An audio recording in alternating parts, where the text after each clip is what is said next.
No te desconectes. En breve por Miraflores TV Digital. Buenos días, señor presidente.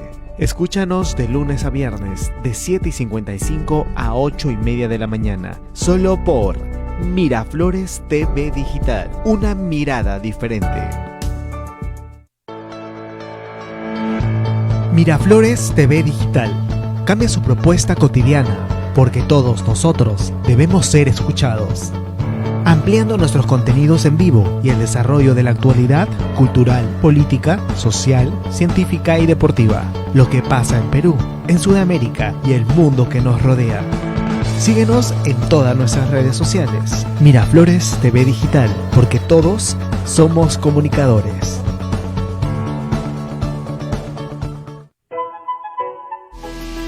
Nuestra historia no es de ahora. Ese corazón lo conoces desde hace mucho. ¿Recuerdas cuando prendías tu radio y estabas listo para sintonizar la mejor música en toda Lima? Y los comentarios del día a día que marcaron una época de oro en las comunicaciones. Eslogans como Miraflores te quiere, tu radio, cada día mejor, sonido clarito en tu radio, la esquina de la alegría y ahora una mirada diferente. No hemos cambiado, seguimos siendo ese recuerdo que está presente en tu corazón.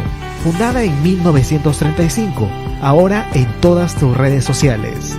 Miraflores TV Digital, porque todos somos comunicadores.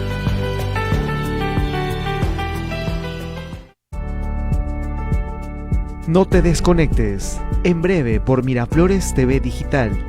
Buenos días, señor presidente. Escúchanos de lunes a viernes, de 7:55 a 8:30 de la mañana. Solo por Miraflores TV Digital. Una mirada diferente.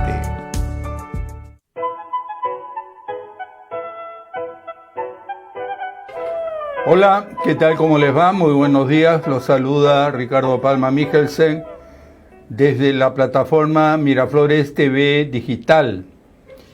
La noticia más importante a nivel mundial hoy y que es transmitida o ha sido retransmitida prácticamente en vivo por canales tan importantes como CNN y tantos otros, y aquí en el Perú, tiene que ver con este bus que fue secuestrado, un bus que viajaba del distrito de Niterói hacia el centro de Río.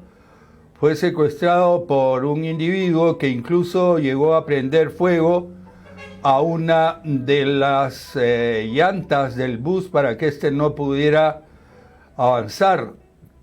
Esto motivó un enorme movimiento de policías y tenemos material que nos lo suministran diferentes medios de comunicación, entre ellos Canal N y RT. Veamos lo que se ha dicho sobre esto y luego tenemos un audio muy interesante sobre declaraciones que hizo el expresidente de la República, Ollanta Humala. Comencemos con el tema del Brasil. Lleva a Río de Janeiro, exactamente la carretera Río de Janeiro-Niterói, y es ahí donde un hombre ha ingresado a este autobús y tiene amenazadas a varias personas. Estas son imágenes en vivo desde Río de Janeiro. La policía ha cortado la circulación en esta carretera que comunica los municipios de Río de Janeiro y Niterói. Todavía no se conocen las motivaciones del individuo que amenaza con prender fuego a este vehículo. Lo que han indicado hasta ahora es que hay un hombre identificado como un policía militar amenazando con tirar gasolina al autobús, poniendo a los pasajeros, por supuesto, en peligro, y están, según ha dicho la portavoz de la Policía Federal de Carreteras al diario brasileño Globo, que están en negociaciones con él para liberar a más rehenes, porque se han liberado 4 personas, 3 mujeres y un hombre hasta este momento. Vemos como ahí está la policía militar justo. Mira, impresionante. Están, al parecer, calculando a ver si pueden ingresar al bus y tratar de recuperarlo, ¿no? Estarán evaluando, pues, si esto pone en riesgo la la vida de las personas adentro. Esto sucedió además, Augusto, en el puente más largo de Latinoamérica. Son 13 kilómetros de extensión que forman parte de una de las carreteras que constituyen una de las principales arterias de entrada a la segunda ciudad más poblada de Brasil. En medio de este puente, como pueden ver, se ha detenido el tránsito. Está ocurriendo este secuestro con rehenes en Río de Janeiro, como decimos en la carretera Río de Janeiro, que une a esta ciudad con Niterói, es como se llama, y se ha cortado la circulación. Es la carretera BR-101. Impresionante. Son imágenes en vivo. Sí, al parecer está todavía conversando con el chofer de la unidad, que tiene contacto con la policía militar, y detrás, seguramente entre los pasajeros, se encuentra este sujeto que, repetimos, ha secuestrado este autobús. Todavía no se saben las razones, ¿no? Pero Sheila Sena es la portavoz de la Policía Federal de Carreteras, es la que también está dando declaraciones sobre las negociaciones que se están realizando a esta hora con el hombre que hasta ahora se ha identificado como policía militar y que amenaza con tirar gasolina, en principio, a este bus lleno de pasajeros en una de las carreteras, nada menos de Brasil, que une a Río de Janeiro con Niterói. El puente más largo de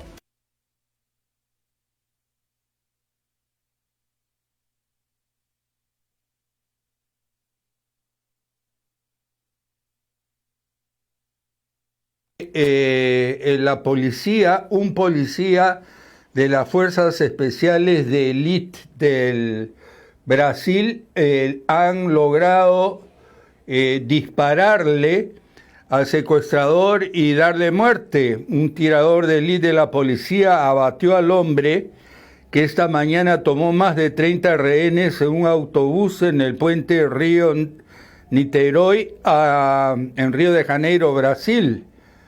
Un video que circula en las redes sociales recoge el momento en que la policía de élite brasileña dispara contra el hombre que esta mañana tomó más de 30 rehenes en un autobús en el puerto o en el puente Río Niterói en Río de Janeiro. La policía militar confirmó la muerte del secuestrador y que todos los rehenes se encuentran en buen estado. Según las autoridades, el secuestrador iba con un arma de juguete. El hombre todavía no ha sido identificado. Bajó del autobús y tiró una bolsa a los policías, y cuando iba a subir al vehículo fue alcanzado por el francotirador. Las autoridades cortaron la circulación en la carretera BR-101 que comunica los municipios de Río de Janeiro y Niterói. Todavía se desconocen las motivaciones del individuo que amenazó con prender fuego al vehículo, y por cierto lo hizo con una llanta. Durante el tiempo que duraron las negociaciones, 6 personas fueron liberadas. Esta es la información que tenemos sobre el asunto. Tenemos noticias interesantes de carácter nacional, y una tiene que ver con una importante declaración que hizo el expresidente de la República el día de ayer en el programa de las 9 de la noche de Canal N. Realmente uno de los temas que tocó a profundidad es el hecho de que le pide al presidente de la República que convoque rápidamente a elecciones, sacando al Congreso cuanto antes. Esto es lo que dijo el señor Humala. Veamos el video.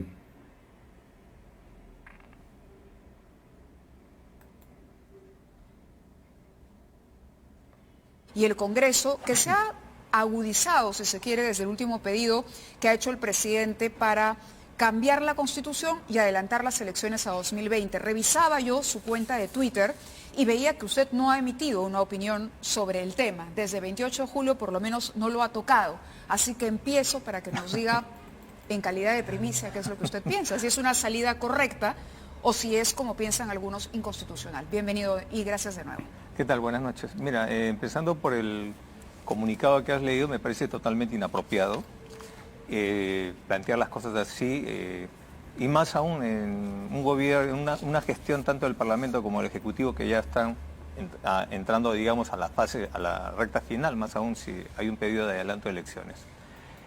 Creo que la crisis es más profunda de lo que estamos viendo. Esta es la punta del iceberg nada más. Podemos hablar más adelante de qué cosa es la crisis en realidad, porque estamos hablando acá del agotamiento de una relación entre poderes del Estado y un agotamiento de una relación entre el sector público y el sector privado.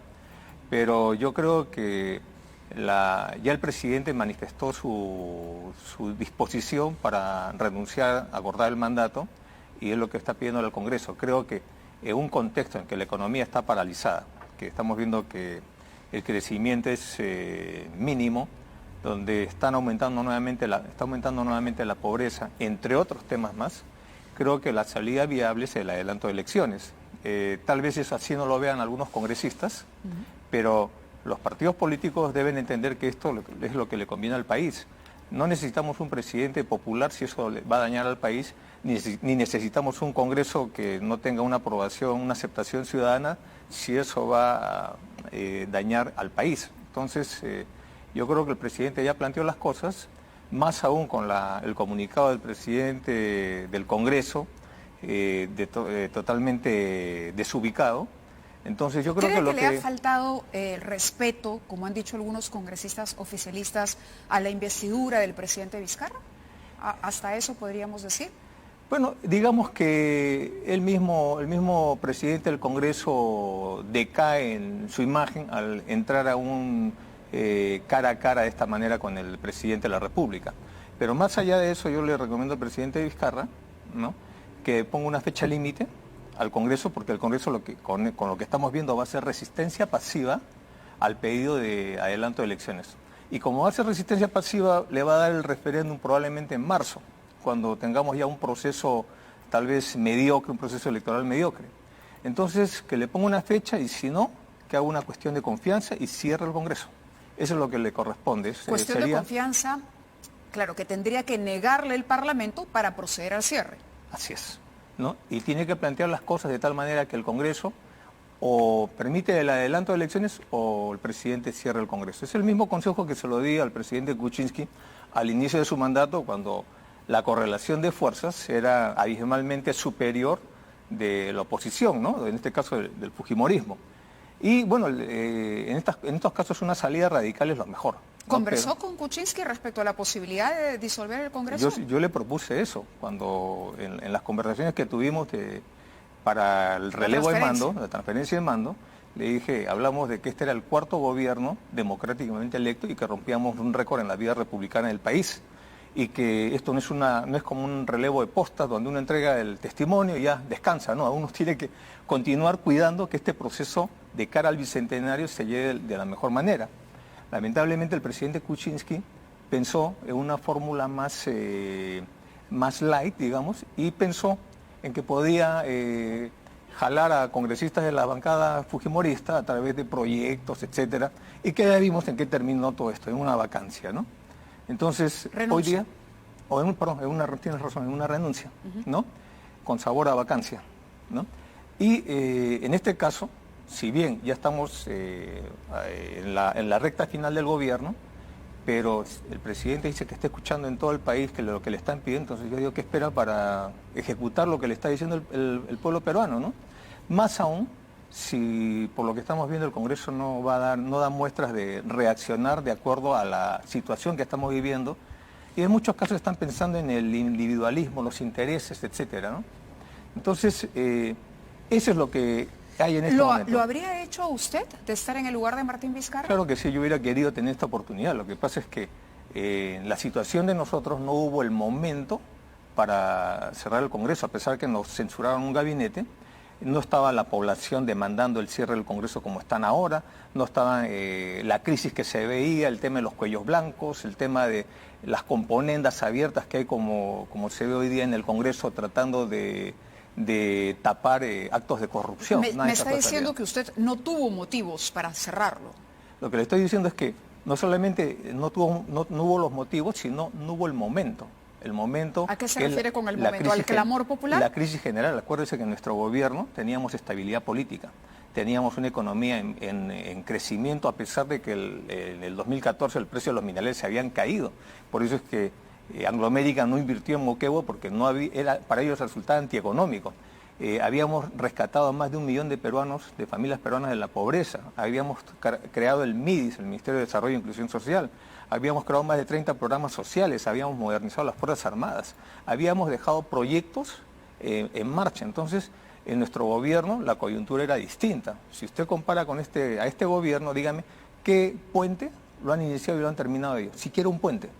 Entonces, Está haciendo crítica a la gestión de Vizcarra, como gerencia del Ejecutivo. En general al quinquenio, porque el quinquenio es la plancha y Vizcarra, y podría ser la señora Arauz, ¿no? Entonces, ahora, pero para disolver el Congreso tendría que haberse cumplido con las condiciones que señala la Constitución. ¿Usted hubiese respetado esas condiciones o está hablando de un cierre al estilo Fujimori? No, yo creo que eso no. Siempre dentro de un marco constitucional, respetando la legalidad y también la legitimidad, ¿no? Entonces, pero digamos, presentar una cuestión de confianza con la clara intención de cerrar el Congreso es como darle un empujoncito a la parte legal para conseguir el objetivo. Mire, ahorita la situación es que está decreciendo el empleo formal, está creciendo la informalidad, los niveles de inseguridad son más agobiantes, no hay proyectos regionales, no hay proyectos nacionales en marcha. Ojalá terminen siquiera el Museo de Historia, el Museo Natural que hemos dejado en Pachacamac, o la Línea 2, ¿no? O Talara, un sinnúmero. Pero el Congreso le dirá, pero presidente Humala, esto es responsabilidad, y lo venimos diciendo, del señor Vizcarra y sus ministros, no del Parlamento. Tiene razón, esa es labor del Ejecutivo. Por eso la situación de crisis se da porque hoy día el presidente, que me parece que es una persona bien intencionada, en la práctica, como quinquenio no han demostrado gestión de gobierno, ¿no? Entonces lo que hemos visto es un problema de crisis permanente. Claro, habría un poco, en la decisión de adelanto de elecciones, habría un poco de este reconocimiento tácito de que no se está a la altura de lo que el país necesita en una gestión también. Bueno, mire, compare la gestión de este gobierno con la gestión de nuestro gobierno, con la gestión del gobierno aprista, con la gestión del gobierno toledista y vea las cifras nada más. Pero vamos al hecho, al tema actual. El tema actual es que estamos en una situación de entrampamiento, ¿no? A tal punto de que el presidente del Congreso quiere pechar al presidente de la República, estamos viendo cómo la conflictividad social se va encendiendo nuevamente en el país. Entonces, ¿qué le queda? Para resolver todos estos problemas que son profundos, se necesita un gobierno y una clase política que no esté cansada, que no esté agotada y que no estén manifestando que ya quieren tirar la toalla. Pero lo que estamos viendo también es que el legislativo no le va a dar la razón al presidente. Es decir, no van a aprobar, ¿usted piensa que no se va a aprobar este pedido para adelantar las elecciones? Bueno, ya lo he dicho, ¿no? Yo creo que están en un plan de resistencia pasiva. O sea, no le dicen no, pero con las acciones les van alargando, le van forzando los cronogramas, como fue con la reforma constitucional, que al final, ¿en qué ha quedado? Ni siquiera tenemos Junta Nacional de Justicia. Entonces, lo que cabe acá es que el presidente, ¿no?, haga cuestión de confianza, de acuerdo al marco legal, cierre el Congreso, convoque elecciones y que resuelva su problema con la segunda vicepresidenta. Si no lo resuelve, él debe permanecer hasta el 2021, conduciendo el gobierno. ¿Cómo resolver el problema con la vicepresidenta? ¿Cómo analiza usted este enfrentamiento que nos ha sorprendido la semana pasada, que ya venía porque era una relación desgastada, pero que también cobra otro nivel cuando en 28 de julio el presidente hace este anuncio y ella muestra su descontento porque no se le había consultado nada? Mira, ni se le había informado del tema. Esto funciona así, no es decir, el presidente y el Consejo de Ministros deciden sobre el mensaje y la vicepresidenta no tiene por qué saber. No tiene por qué saber. No tiene por qué saber. El gabinete es el presidente y su Consejo de Ministros. La vicepresidenta solo entra en funciones de acuerdo a lo que manda la Constitución, cuando el presidente se aleja de un viaje de la República y se hace cargo del despacho. Pero tampoco sus funciones son representativas y limitadas. Ella es congresista, ¿no? Entonces, ella no le corresponde estar ni siquiera en el Consejo de Ministros. Es una generosidad que el presidente Kuczynski le haya dado ese espacio, pero no le corresponde. Pero este es un problema, digamos, recurrente. Acá tenemos que normalmente el teniente alcalde va acá, conspira contra el alcalde, el vicegobernador conspira contra el gobernador. Y en el tema de las vicepresidencias, bueno, yo también he tenido mi experiencia. Tuve una Chejade, metido antes de juramentar, metido en cosas trunchas, ¿no? Y que tuvo que renunciar al cargo de vicepresidente. Y el otro conspira contra Vizcarra. Perdón, y la otra vicepresidenta, por un tema de Marisol Espinosa, por un tema de sobrevivencia política, se pasó a otro barco, ¿no? En el caso de la señora Arauz, yo no la conozco, ¿no? Pero lo irónico de esto es que me hace recordar un poco la situación del presidente Kuczynski cuando sus dos vicepresidentes plantean una renuncia como plancha, ¿no? Y después, el presidente Vizcarra decide no renunciar. Ahora él estaría pidiendo a ella que renuncie también, ¿no? A la vicepresidencia. ¿Por qué? Porque si no, no va a funcionar, se complica el pedido de confianza y su renuncia, ¿no? Entonces es un tema bien complicado y que en estos momentos nos lleva a todos a una zozobra y eso no merece el país. ¿Cree que Mercedes Arauz debería renunciar a la vicepresidencia? Para ser coherente con el tema de su renuncia a la bancada. Yo creo que en la fórmula de un pedido de confianza y que el presidente se vea en la necesidad de cerrar el Congreso y después él renunciar para que sea convocar a unas elecciones generales, claro que tiene que renunciar, porque no se puede quedar en el gobierno. Además, ¿con qué se quedaría si no tiene ni partido ni bancada? Está tan precaria como el presidente actual o el presidente Kuczynski. Entonces, el problema acá, esto que estamos viendo viene de atrás. ¿Sabes qué está pasando? Que nosotros cuando viene la crisis de Fujimori y la etapa de transición, toda la clase política cuidó el modelo económico, pero para esto hicieron caso omiso a la situación, a la política y a la justicia, ¿no? Que hoy día estamos viendo cómo entran en crisis el sistema de justicia y el sistema político, ¿no? Y nos tapamos eso para cuidar el modelo económico. Entonces, llegamos hoy día a una situación en la cual constatamos que el sistema de justicia nunca se recuperó de la crisis que se produjo en la época de Montesinos, Fujimori, la Comisión Ejecutiva con el Marino de Lepiani, etcétera, que arrasaron con el Poder Judicial, con el Ministerio Público, Procuradurías, etcétera. ¿Cómo se va a solucionar esto? Porque el problema de fondo son las instituciones, no las personas, no importa, de acá a unos años ni siquiera vamos a saber quién fue el autor de esa carta del Congreso. Lo que tiene que haber, lo que estamos viendo ahora, es lo que dije hace un par de años, ¿no? Es que estamos en un momento constituyente. Esto no se va a resolver con una reforma, sino con una asamblea constituyente. Porque para reconstruir la justicia en el Perú, para reconstruir la política en el Perú, tiene que haber una asamblea constituyente. Fue una de las propuestas que tuvimos desde nuestro nacimiento en la política, pero tal vez no la supimos explicar bien, porque el problema no es tanto el modelo económico. Se puede perfeccionar el modelo económico, pero mal que bien, en estas décadas es un modelo que se ha legitimado en el mundo. Es decir, ¿no? usted está pero a favor de un cambio de constitución. Sí, la justicia y la política, las relaciones de lo público con lo privado necesitan necesariamente, valga la redundancia, se necesita una nueva constitución. Estamos viviendo un agotamiento de estas relaciones. La conflictividad social en Arequipa, en Moquegua, en Madre de Dios, en Loreto, en Piura, etcétera, no es solamente un tema que le corresponde a la Oficina de Conflictos Sociales, a la PCM o al mismo presidente. Dicho sea de paso, no han debido exponerlo al presidente de la República. Eso le iba a preguntar, porque ahora leía declaraciones... Pero déjame terminar la idea, sí, por favor. Todo eso requiere un nuevo acuerdo, una nueva ley de minería y un nuevo pacto, un nuevo acuerdo con las comunidades. Eso es lo que se requiere.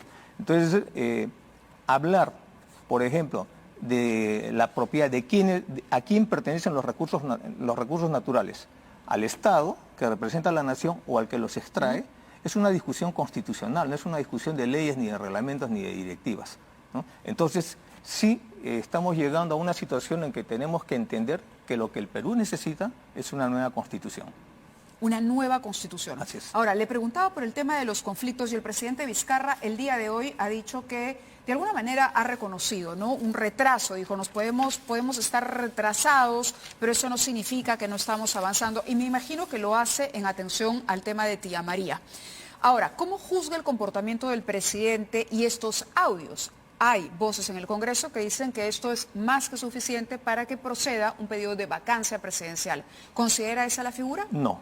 Yo creo que están buscando cualquier pretexto, están buscándole 3 pies al gato cuando saben que tiene 4. Eso no es factible. Ahondaría más la crisis. De repente estos que están hablando de estos,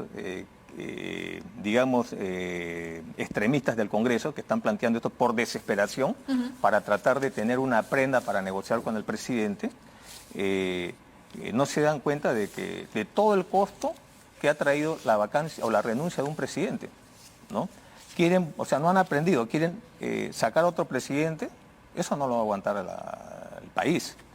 El tema que se viene es... ¿Cree que el Congreso quiere la No, vacancia? yo creo que el Congreso lo que quiere es llegar hasta el 2021, en general, no digo por todos, ¿no?, pero en general, quieren, sabiendo que no tienen reelección, van a tratar de llegar hasta el 2021 y ver, ya que ellos no van a poder reelegirse, si pueden poner algún familiar, algún allegado para que agarre su curul. Ese es el tema. No han entendido el problema que estamos viviendo en el país del agotamiento y la necesidad de una nueva constitución. Ahora, lo que yo puedo interpretar del presidente es que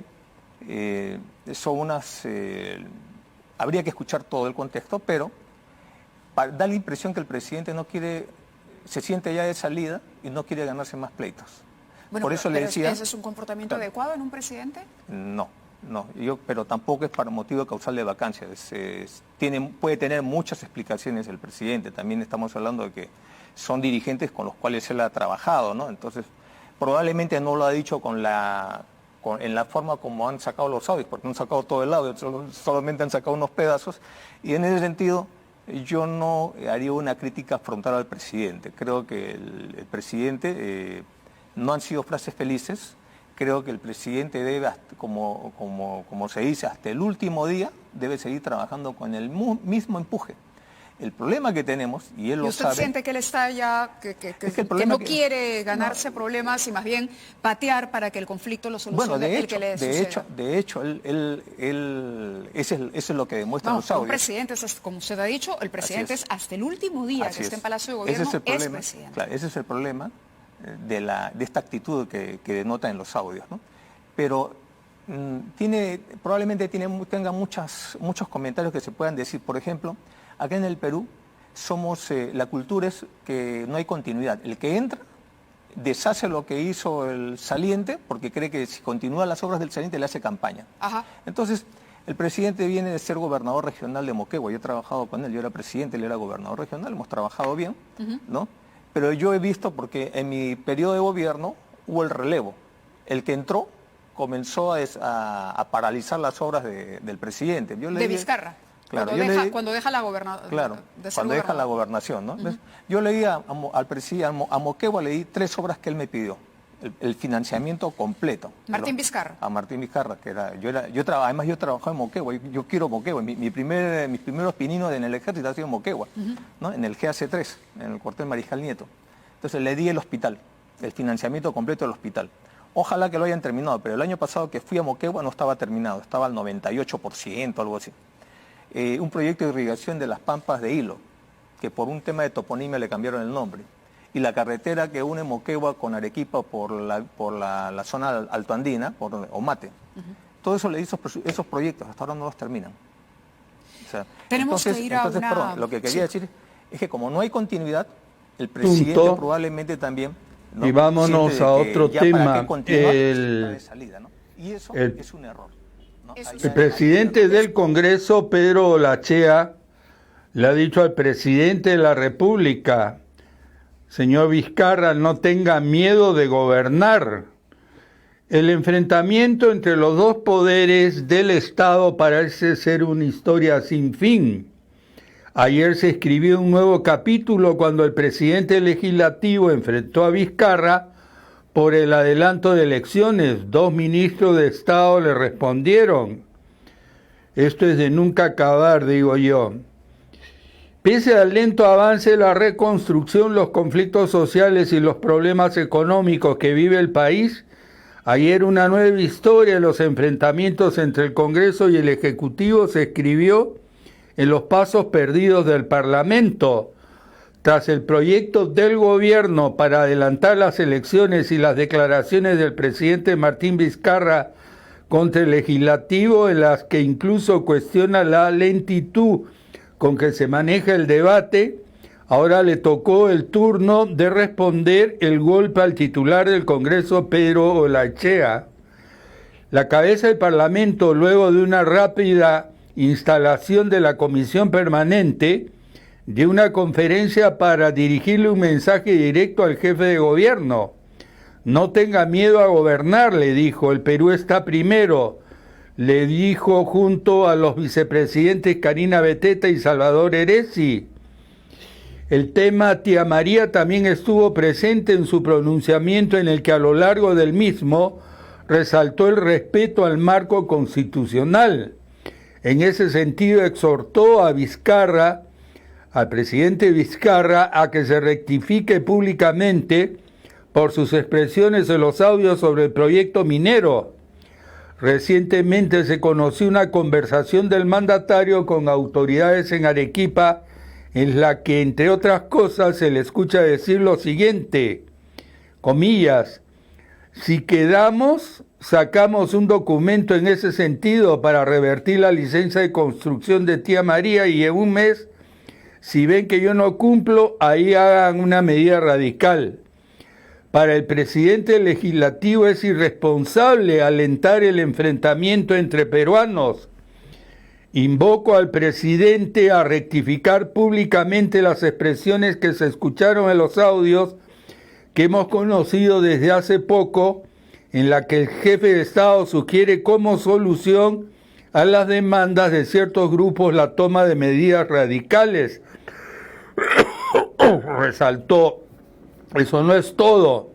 Considero que es necesario que el Ejecutivo use los instrumentos de la ley para retomar el control de las zonas afectadas por los conflictos sociales. Y afirmó que le darán todas las herramientas al gobierno para que tenga una buena gestión de los recursos humanos, pero siempre con los mecanismos constitucionales. Los ministros le responden.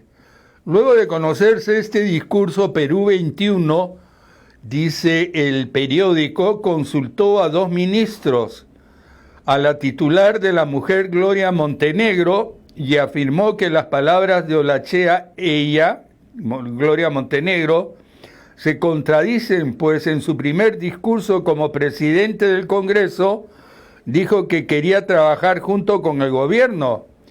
Qué pena que sus promesas no duren ni un mes. Así de efímeras fueron sus promesas, dice Gloria Montenegro en relación a las palabras de el presidente del Congreso. Sigue diciendo ella, Martín Vizcarra viene gobernando con valentía, con coraje, luchando contra la corrupción y de la mano con la ciudadanía. El problema del fujimorismo es justamente esto, algo que no quieren entender, comentó. Al ser consultada sobre el pedido para que Vizcarra se rectifique, la también parlamentaria de Alianza para el Progreso declaró, le diría que piensen en los audios con los cuellos blancos, eso es grave. A su turno, el ministro de Justicia, Vicente Ceballos, dijo que el gobierno siempre actuó dentro del marco constitucional. Tenemos el mayor respeto por el presidente del Congreso, pero por lo expresado en su comunicado, pareciera que nunca ha estado comprometido en la búsqueda de soluciones ante un conflicto social. Es un exabrupto, dijo, pedir que el presidente acuda a una rectificación pública cuando se sabe perfectamente que se busca respuestas a un problema sin renunciar al principio de autoridad ni a los mandatos de la ley. Y añadió, es una desconsideración inapropiada contra las más altas autoridades del país. No creo que se pretenda que nos vayamos acostumbrando a estos excesos verbales. Y bueno, lo cierto es que estamos hartos los peruanos de estos enfrentamientos y quisiéramos que de una vez por todas se pongan de acuerdo el Ejecutivo y el Legislativo, sea ya con el adelanto de elecciones o no. Y sinceramente creo que el presidente de la República tiene que estar preparado para gobernar un año más, porque tengo la impresión que el Congreso no le va a dar la posibilidad de adelantar las elecciones. Es mi punto de vista personal. Sin embargo, vamos a ver qué sucede. Yo lo que le tengo que decir al señor presidente, que él no debe huir del hecho de gobernar el país como es lo que la gente piensa que usted está haciendo. Más bien asuma su responsabilidad, búsquese gente experta alrededor suyo y de una vez por todas saque adelante el país como lo está esperando todos los peruanos que vivimos en esta especie de aquí no pasa nada, de así nomás, y que las cosas sigan ni siquiera en piloto automático, porque el piloto automático parece que se hubiera malogrado. Señor presidente, usted está reconociendo que no puede. Pida ayuda, pida apoyo. Yo tengo que hacer recordar un poco la historia a nuestros oyentes.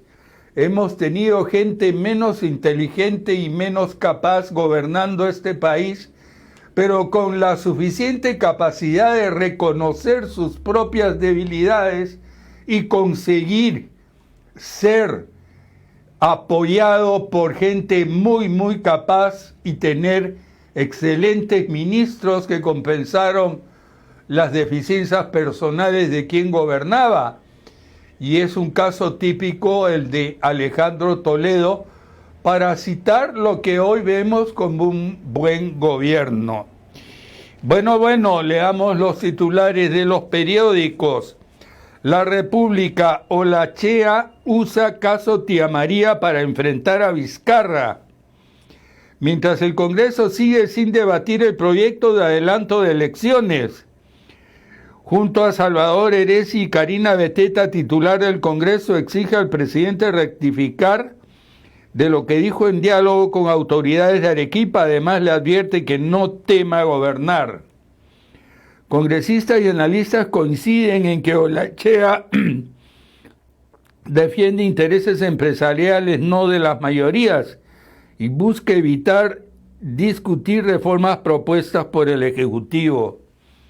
Aquí habría que preguntarle a la República si es que el presidente está tratando o está haciendo algo para defender a las mayorías. Bancada aprista rechaza adelanto de elecciones, nos dice la República. Una fotografía del fiscal Pedro Chávarri con una nota que dice: exigen suspensión de fiscal Pedro Chávarri. Mañana es la audiencia para encubrimiento contra el fiscal de la Nación. La fiscal a cargo, Betsabé Revilla, debe evitar más interferencias. Fujimorismo quiso blindar a Castañeda en el Congreso, dice la República hoy. Según el legislador Juan Pari, contratos y aportes deben revisarse.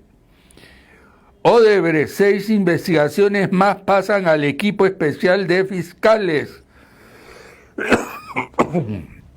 Sugieren que bono de reconocimiento sea entregado de inmediato. La empresa Anglo American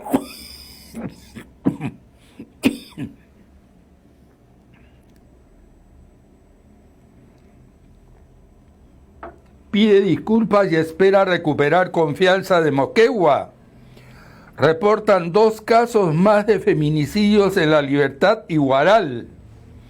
Esto dice La República hoy. El Comercio resalta la aprobación a la gestión del alcalde Muñoz, que sube a 59%. Medición, respaldo a la autoridad edilicia de Lima mejora en 4 puntos respecto al mes pasado. Su índice más alto está en el sector B. Acciones, evaluación se hizo tras los Panamericanos, tras el sistema pico y placa y el anuncio de la anulación de contratos de concesión vial. En el interín sabemos que hay un fuerte enfrentamiento entre el alcalde de La Molina y el alcalde de Lima. El alcalde de La Molina dice que los problemas de tránsito en su distrito han aumentado de manera notable con el pico y placa, y así lo han dicho también los choferes. Otra nota del Comercio: Olaechea en Plaza Vizcarra, no tenga miedo de gobernar. Es una buena frase. Mensaje también plantea al presidente trabajar en una agenda conjunta por el bien del Perú. Editorial, página 2, sorprende que el debate político se esté emponzoñando por invectivas arrojadas desde los niveles más altos del Estado. Hay un comentario muy bonito con un montaje que se ha hecho de Chabuca Granda, donde promueven la lectura de su sección Luces con un homenaje coral a Chabuca Granda.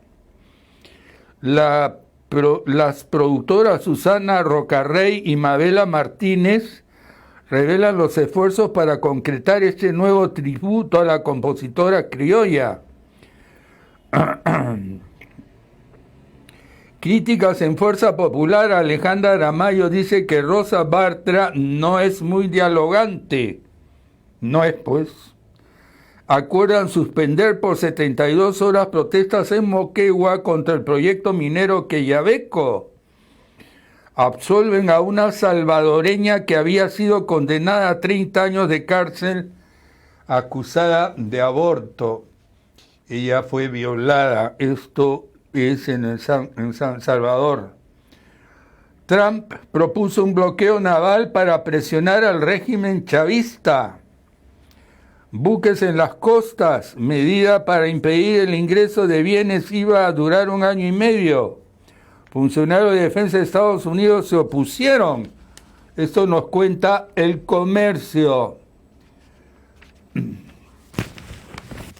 Bueno, terminaremos con nuestra canción. Les cuento que he tenido un problema muy serio con mi computadora. Sonó y no he podido utilizar los videos que siempre nos ofrece producción, porque a través de esa computadora es que coordino con el productor. Les pido disculpas por eso. También les cuento que estoy con una bronquitis de Padre y Señor mío. Y se está trabajando en una Bueno, entramos con nuestra canción y digo, colorín colorado, el programa se ha terminado y con Radio Francia se han quedado. Despertar.